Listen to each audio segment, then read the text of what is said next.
Ruang Tangga Rasa. Halo Happy Human, selamat datang di podcast Ruang Tangga Rasa. Apa rasamu terhadap rasaku season 5. Podcast ini dipersembahkan oleh Komisi Nasional Hak Asasi Manusia. Happy Humans, gimana kabarnya nih kalian semuanya? Semoga Happy Humans yang mendengarkan podcast ini dalam keadaan baik, sehat, dan bahagia selalu. Happy Humans, perkenalkan, saya Afan, pekerja dari Komnas HAM. Podcast kali ini merupakan edisi yang spesial. Ini merupakan rangkaian dari kegiatan Komnas HAM Jelas, Jelajah Universitas. Saat ini saya sedang berada di Universitas Amikom Purwokerto. Jadi edisi ini merupakan kerja kolaborasi antara Komnas HAM dan juga Amikom Purwokerto. Tentu saya di sini tidak sendirian, saya sudah ditemani oleh Kepala Program Studi Ilmu Komunikasi Universitas Amikom Purwokerto, Mbak Ade Tuti Tulistiati. Halo Mbak Ade. Halo Mas Afan, selamat datang ya di Ampu Media. Oke, terima kasih sudah kita sama-sama nanti akan jadi host untuk episode kali ini. Nah, kira-kira di episode kali ini kita akan membahas apa saja ini, Mbak Ade? Oke, jadi pada podcast Ruang Tangga Rasa kali ini nih, Mas Afan, kita mengangkat satu topik yang menurut saya keren banget gitu ya.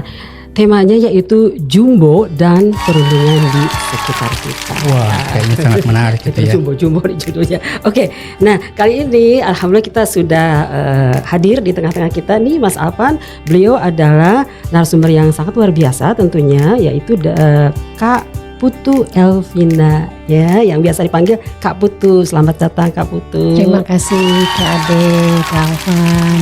Terima kasih Kak Putu. Tanpa tadi saya belum sebutkan nih, beliau ini Kak Putu adalah komisioner Komnas HAM, gitu ya, kira-kira seperti itu.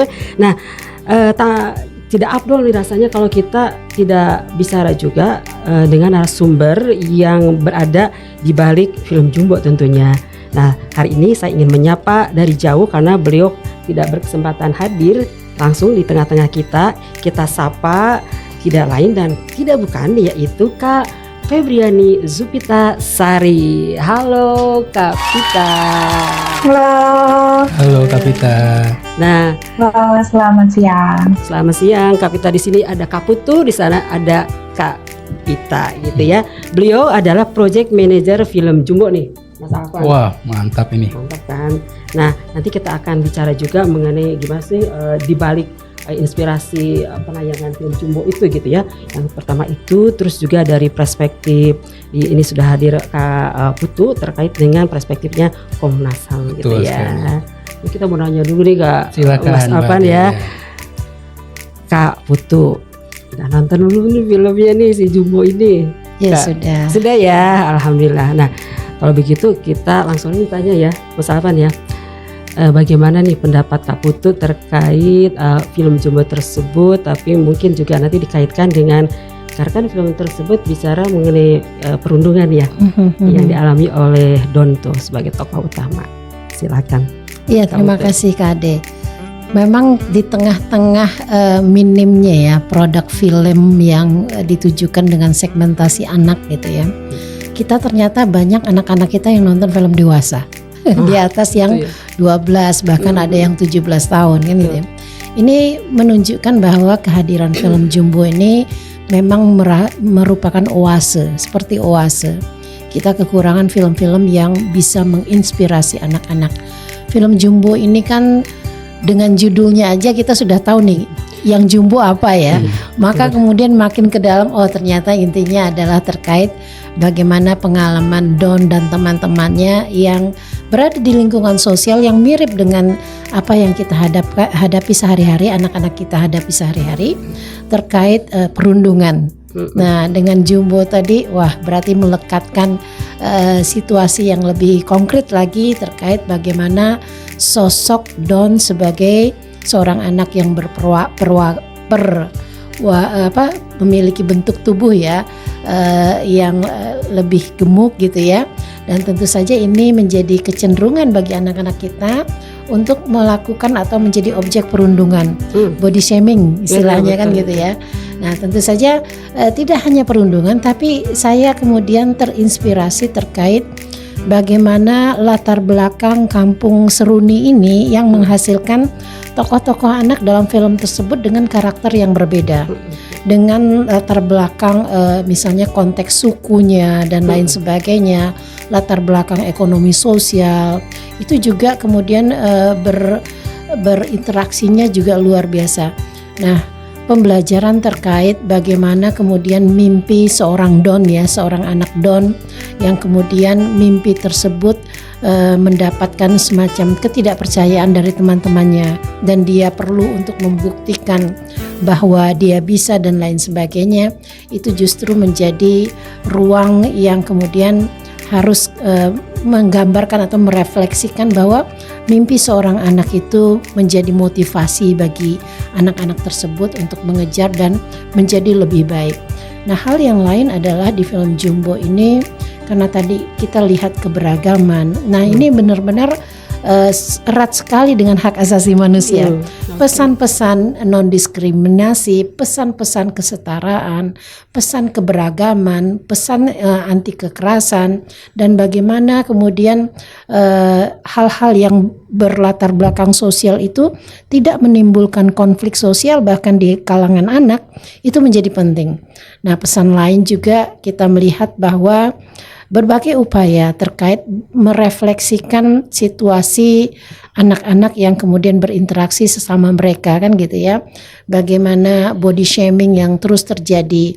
Tentu kita berharap pesan-pesan ini bisa diterima oleh anak-anak yang menonton, bahwa empati sosial, kemudian melakukan upaya-upaya non-diskriminatif atau mendiskriminasi teman-temannya atau mengejek teman-temannya, body shaming teman-temannya, itu bukan bentuk-bentuk kemanusiaan. Nah, ini yang saya tangkap juga menjadi kesan penting ya, pesan penting dalam film tersebut. Nah, tentu saja karena segmennya adalah anak, dihiasi dengan sound, musik dan lain sebagainya, ini visualnya luar biasa. Makanya kemudian ya saya tidak heran kalau kemudian penontonnya jumlahnya ribuan gitu ya, bahkan mungkin melampaui film-film yang sebelumnya, karena memang kita memang kekurangan film-film untuk anak, segmen anak yang kemudian dibentuk dalam visual yang seperti itu, kartun yang seperti itu. Kan anak-anak kita itu taunya kan kartun-kartun tetangga gitu ya. Jadi produk-produk yang seperti ini, kalau ini kan bentuknya film ya, akan sangat baik kalau itu nanti mudah-mudahan ada sequelnya lagi ya dengan cara yang berbeda. Terus ada seriesnya, itu akan sangat bagus. Bisa kemudian isu-isu kemanusiaan, isu-isu keberagaman, isu kesetaraan, toleransi, empati, dan bagaimana kemudian sosial yang berbeda itu bisa kita tanamkan sejak dini kepada anak melalui seri-seri yang bisa dinikmati melalui TV. Kalau film kan mungkin akses terhadap yang bisa nonton film itu terbatas kan gitu ya. Nah, kami berharap tentu mumpung ada project manajernya ya, alangkah baiknya nanti film ini bisa diakses oleh semua anak di Indonesia berbentuk series kah atau komik, digital dan lain sebagainya, akan sangat bagus. Karena ya tadi momentumnya adalah melalui film Jumbo ini banyak pesan yang diterima oleh keluarga Indonesia.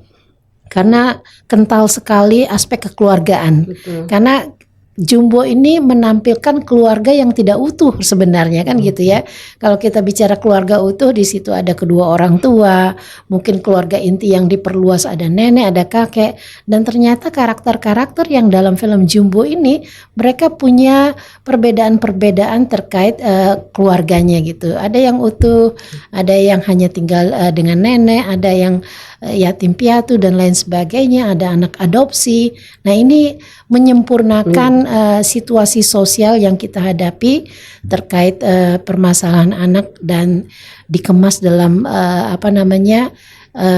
sinemas yang betul-betul artistik sebenarnya. Jadi ya semua dapat gitu ya, visualnya dapat, auditoriknya juga dapat dari lagu-lagu. Anak-anak itu kan cepat sekali ya.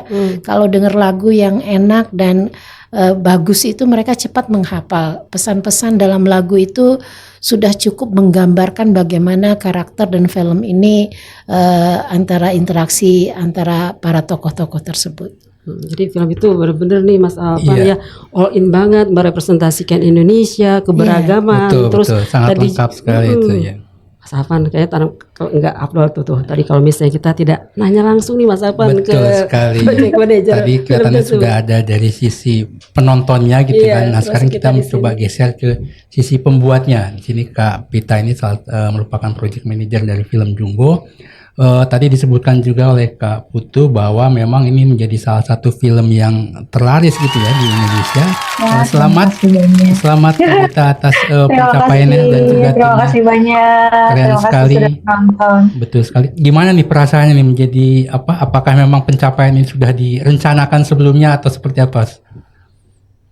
Sebenarnya kalau dibilang direncanakan bahkan enggak ya. Kita tidak terlalu berekspektasi banyak, mau seberapa banyak penontonnya tuh kita nggak berespek sampai sebesar ini, alhamdulillah. Dan kita mau ngucapin terima kasih banyak buat semua orang yang udah nonton, buat apresiasinya. Kita nggak nyangka bahwa lebih dari yang kita ekspektasikan sebenarnya kan.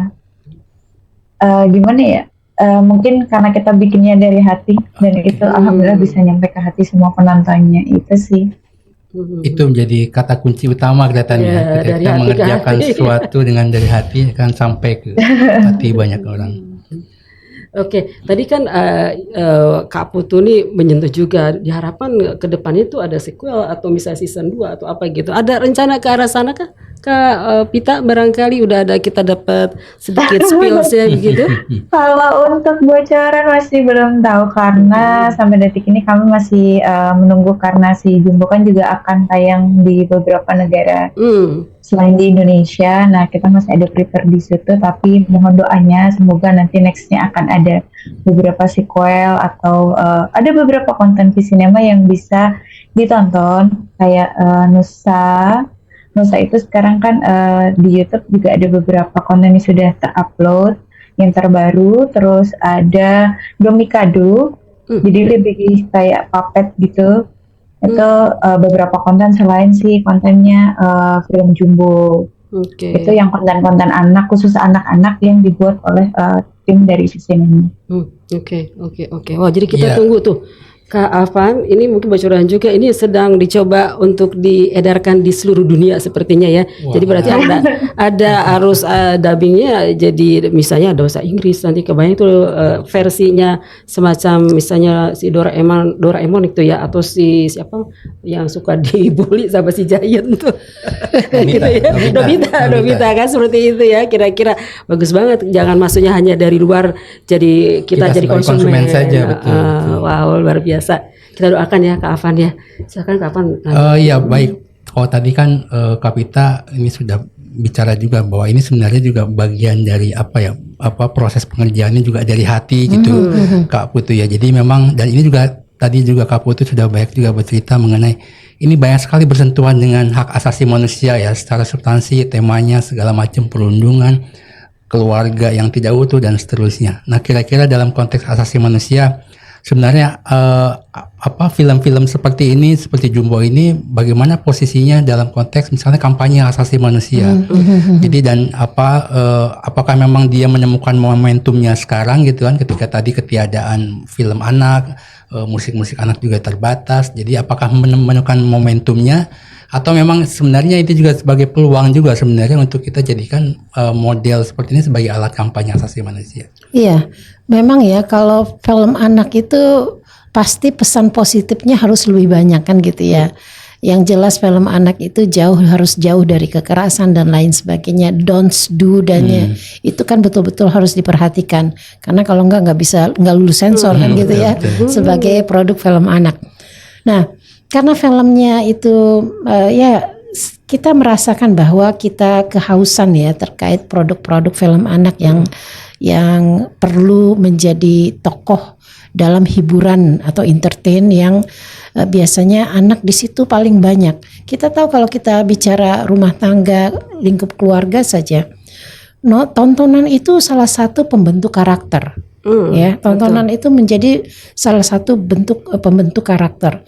Karena itulah kemudian pada saat mendesain film anak dalam aspek hak asasi manusia, tentu di film Jumbo ini kan realitanya kan mirip gitu ya. Apa yang terjadi saat ini di dunia anak-anak kita seperti itu. Bahkan kalau saya menyitir dari Kementerian Pendidikan itu kan 3 dosa besar itu salah satunya kan perundungan ya. Betul. Nah artinya begitu maraknya perundungan yang terjadi di masyarakat kita tidak memandang level, bahkan mulai dari anak-anak.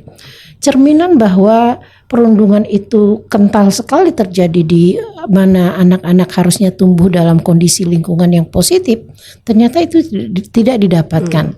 Makanya kemudian tantangan kita untuk memutus mata rantai kekerasan itu kan agak berat gitu ya.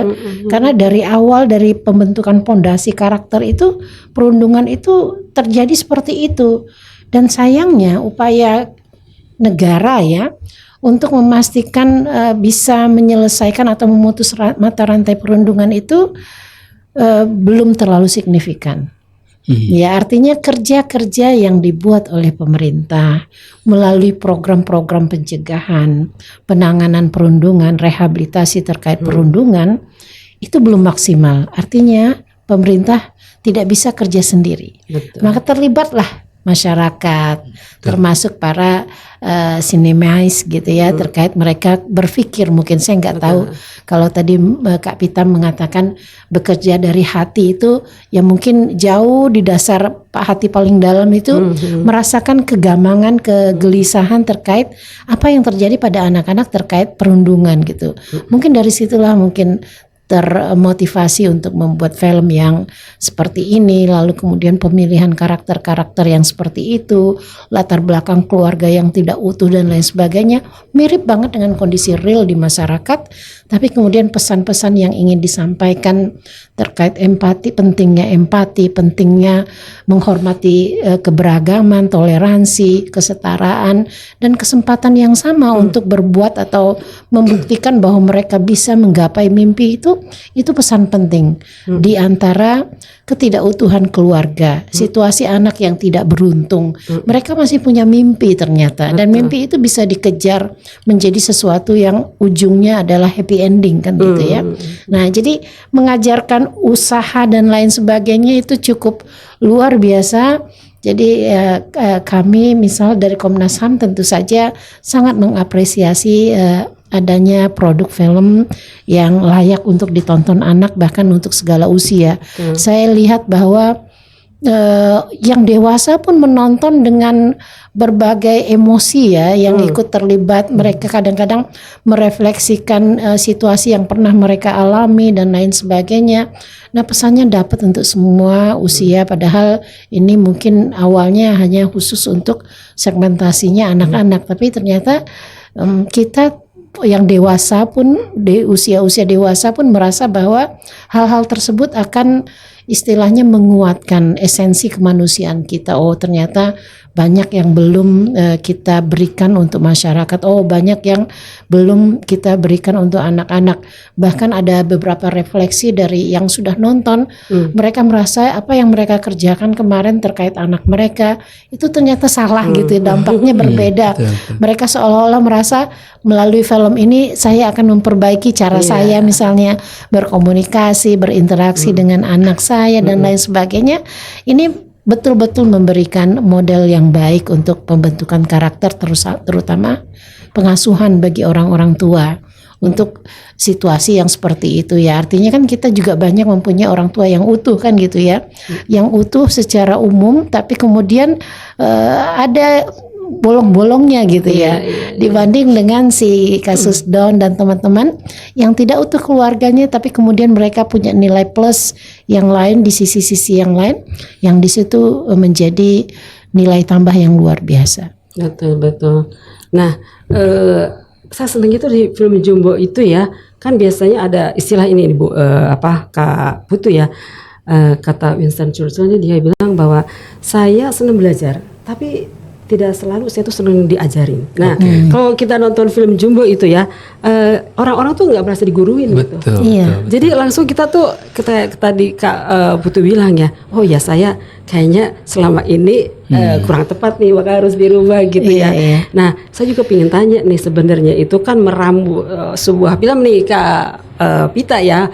supaya istilahnya tuh ini kalau punya film kayak menggurui jadi bosen kan gitu ya, jadi kayak serius gitu. Tapi di film itu fun banget loh, menggabungkan ada musikalisasinya, terus pemilihan tokoh-tokohnya itu sebenarnya itu gimana kerja secara proyeknya itu? Apakah memang di situ ada juga ahli mau pendidik, terus kemudian dari konsultan, ada psikolog dari berbagai kalangan gitu yang terlibat dalam film itu?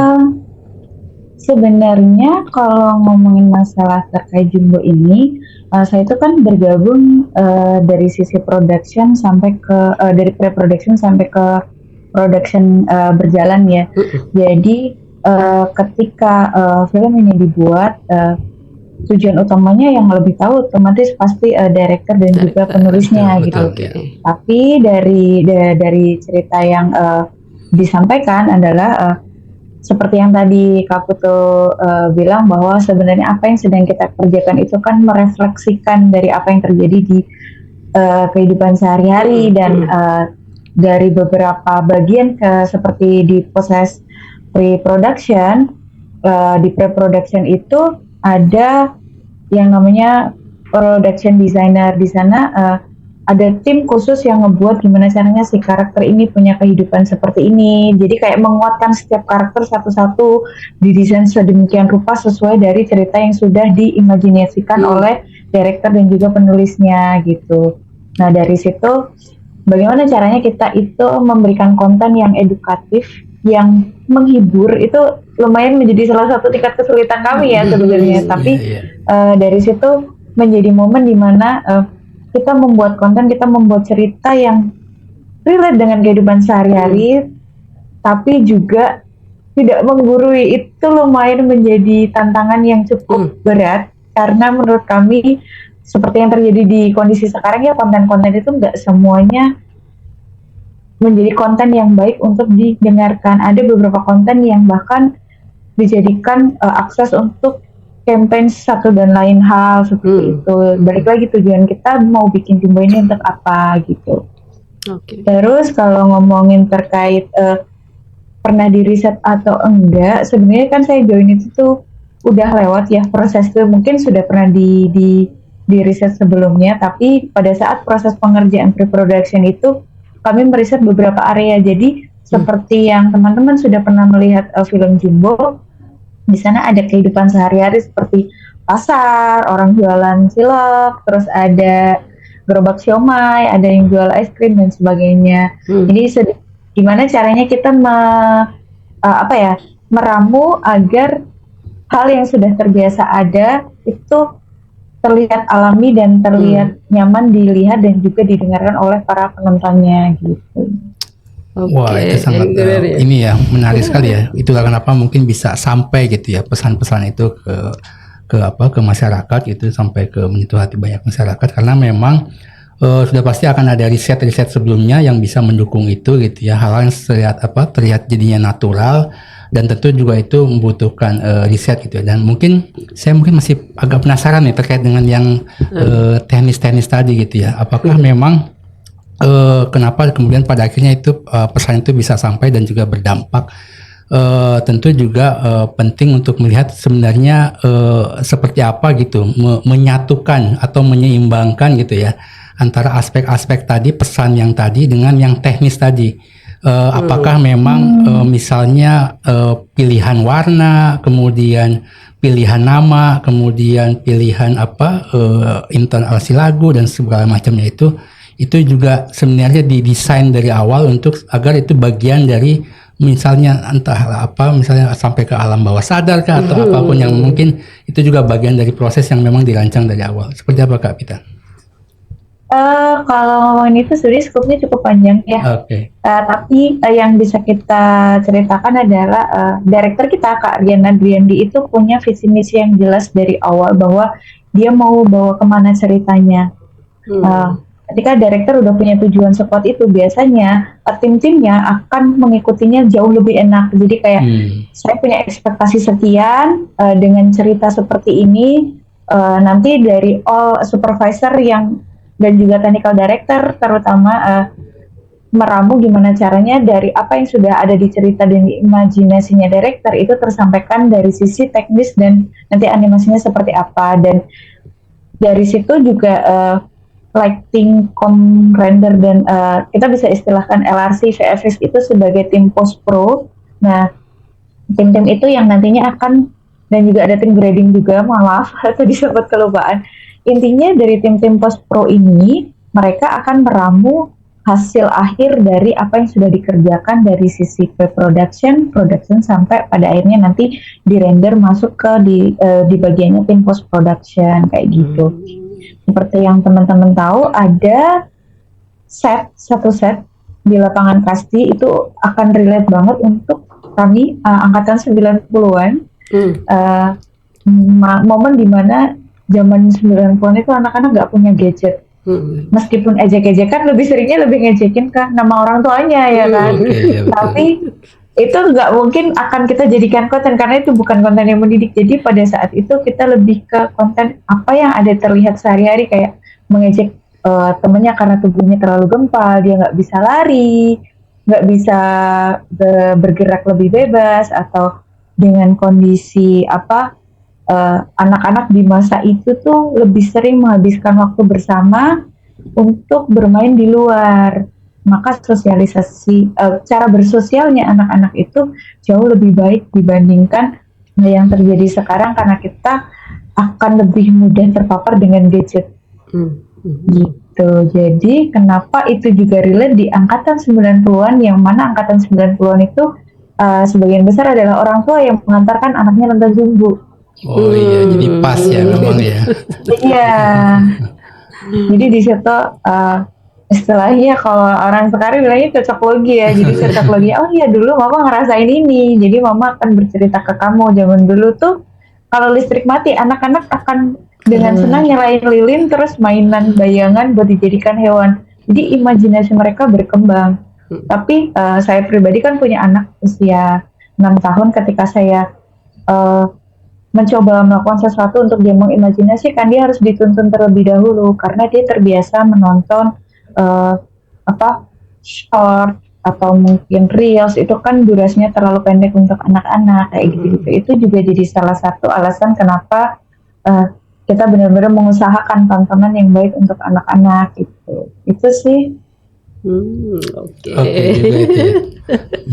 Baik, ini nih terlepas sedikit dari Jumbo nih kan, nih kalau kita bicara bullying, perundungan itu kan ya tidak hanya langsung ya Bu ya, dan tidak hanya juga berupa kata-kata verbal gitu.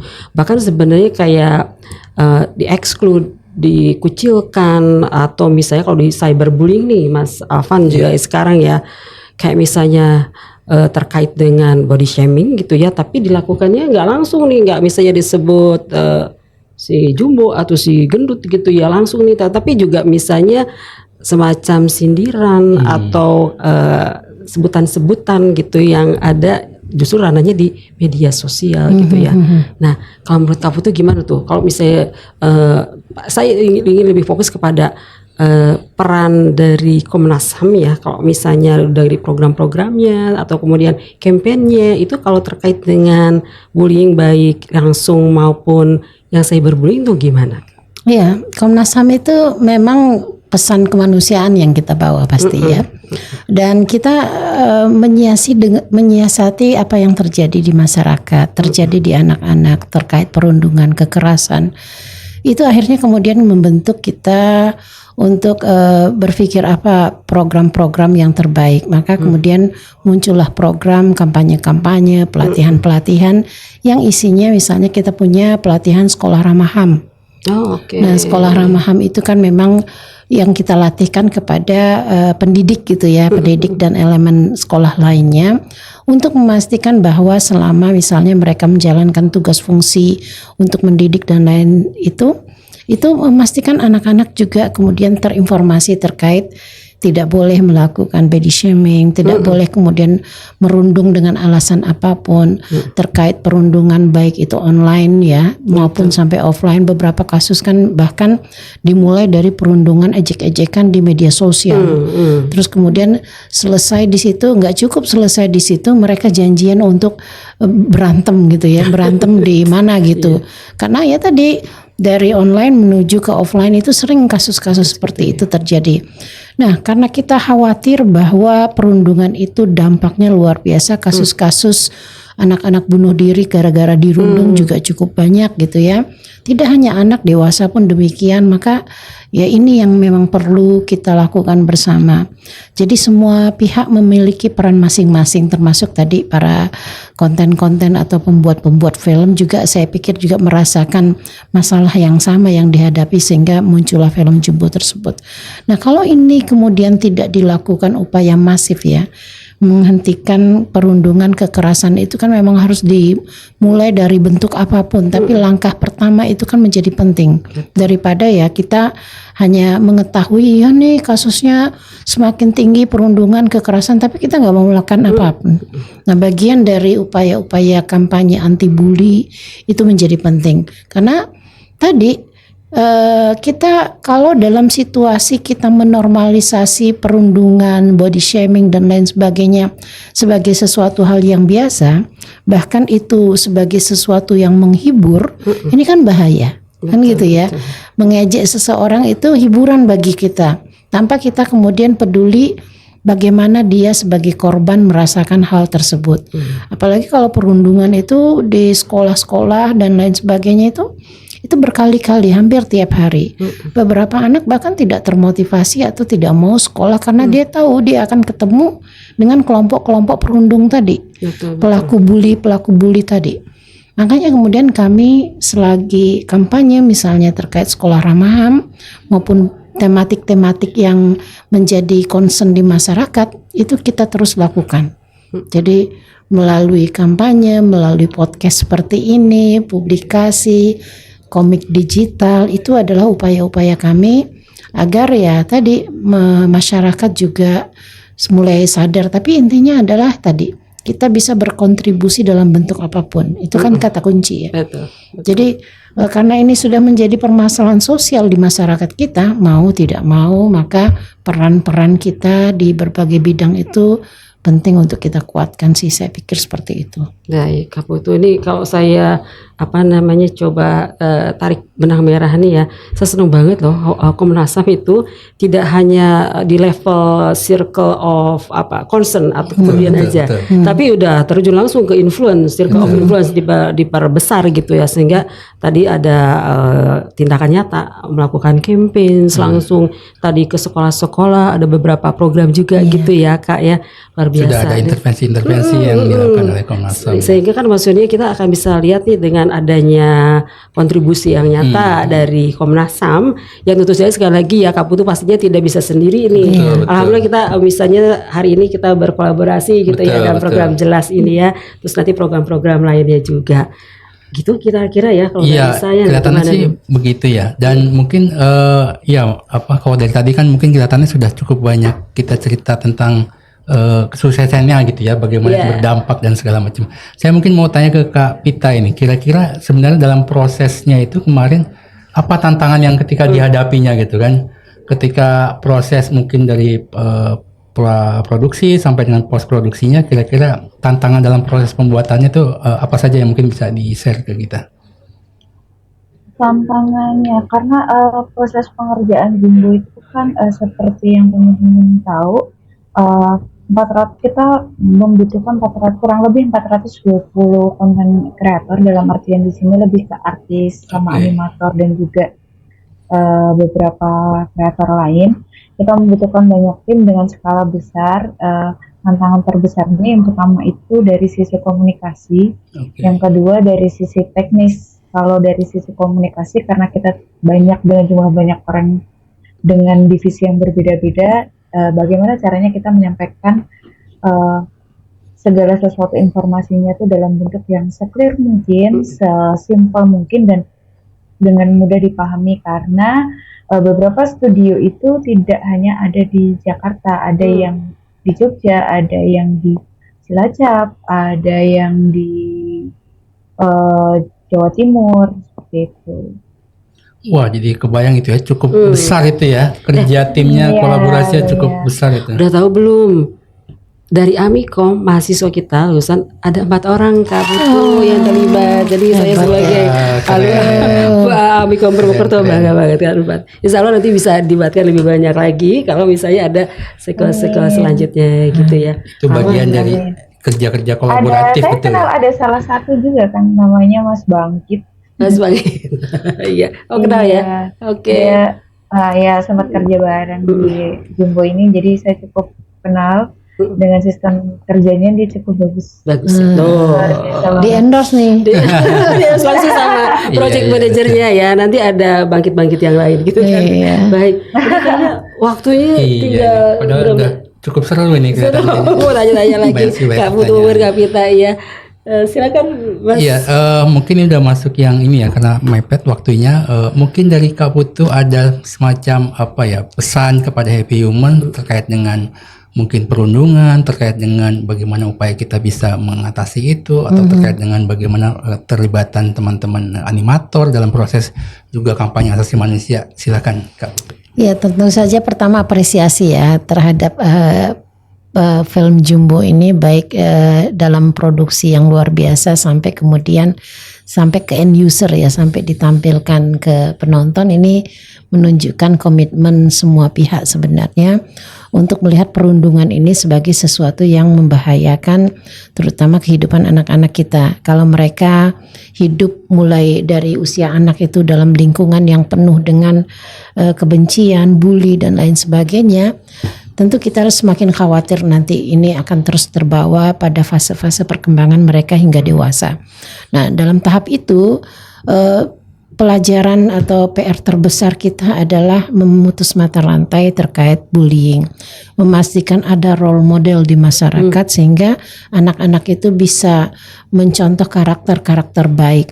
Nah, kalau sekarang karakter baik itu kan dibuat dalam bentuk animasi, tentu kita berharap banyak karakter-karakter yang lebih real sehingga anak-anak itu nggak jauh-jauh lihat bagaimana mencontoh hal-hal yang baik, bagaimana kemudian mereka bisa menggapai mimpi mereka ya dalam konteks yang lebih positif.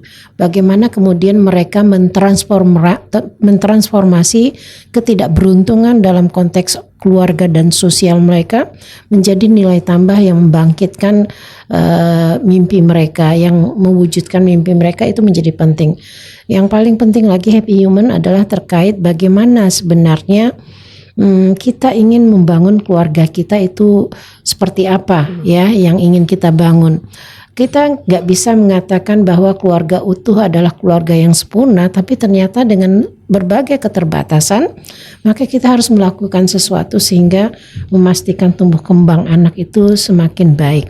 Dan tentu saja pesan untuk pemerintah ya, karena sebagai pemangku kewajiban itu kan pemerintah ya, memastikan bahwa praktek-praktek bully atau perundungan ini bisa kemudian dikurangi. Pencegahan itu menjadi jalan utama. Mengedukasi anak-anak sejak dini itu menjadi penting. Mengedukasi keluarganya untuk memberikan pengasuhan positif itu jauh lebih penting.